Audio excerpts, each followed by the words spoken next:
Calm leadership in a crisis. That's what America demands of a president, and 6 days before the election, Barack Obama has a chance to show it.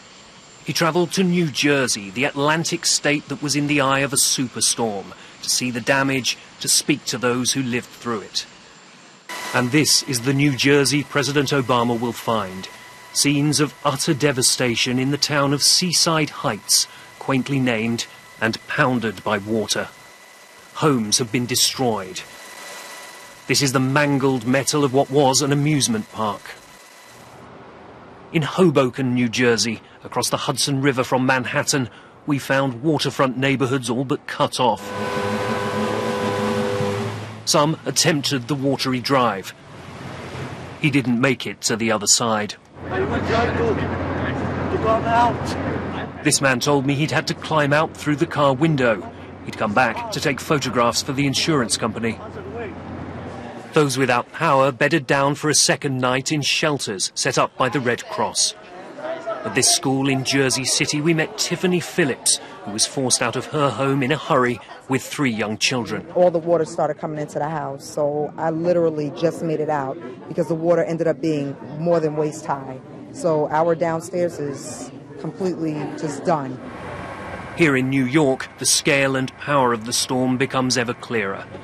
In Staten Island, the damage to property is mind-boggling.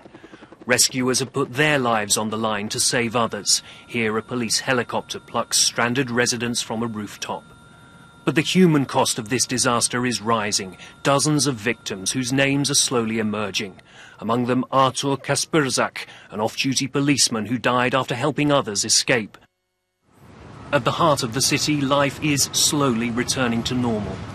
New Yorkers crossed the Brooklyn Bridge on foot today, heading back to desks on Wall Street, where Mayor Michael Bloomberg sounded a defiant first bell of a reopened stock exchange. The message from the mayor is that the Big Apple is open for business. But that rosy optimism only tells part of the story, because in the greater New York area there are still many, many homes without power. And right now the subway network remains completely shut down.